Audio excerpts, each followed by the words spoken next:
പശ്ചിമേഷ്യൻ സംഘർഷവുമായി ബന്ധപ്പെട്ട് പ്രധാനമന്ത്രി നരേന്ദ്രമോദിയുമായി ഫോണിൽ സംസാരിച്ച് American president Donald Trump Hormuz കടലിടുക്ക് തുറക്കുന്നത് സംബന്ധിച്ച് ചർച്ചയായെന്ന് പ്രധാനമന്ത്രി എക്സിൽ കുറിച്ചു. അതേസമയം സംഘർഷവുമായി ബന്ധപ്പെട്ട വിഷയങ്ങൾ ചർച്ച ചെയ്യുന്നതിനായി കേന്ദ്ര സർക്കാർ വിളിച്ച സർവകക്ഷി യോഗം ഇന്ന് വൈകിട്ട് നടക്കും. പശ്ചിമേഷ്യൻ മേഖലയിലെ യുദ്ധം ലോകത്താകെ ഊർജ പ്രതിസന്ധിക്ക് വഴിവെക്കുന്ന സാഹചര്യത്തിലാണ് പ്രധാനമന്ത്രി നരേന്ദ്രമോദിയുമായി അമേരിക്കൻ പ്രസിഡന്റ് ഡൊണാൾഡ് ട്രംപ് ഫോണിൽ സംസാരിച്ചത്.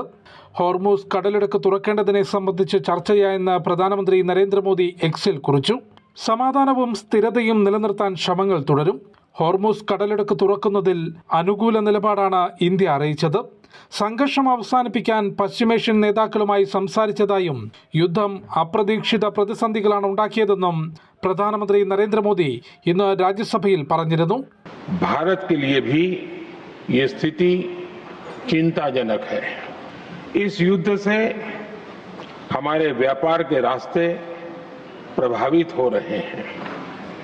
इससे पेट्रोल, डीजल, गैस और फर्टिलाइजर जैसे जरूरी सामान की रूटीन सप्लाई प्रभावित हो रही है.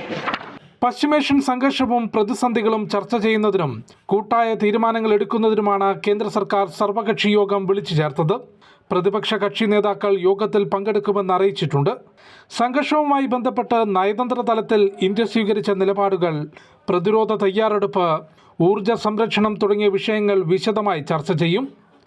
അമൃത ന്യൂസ്, ന്യൂഡൽഹി.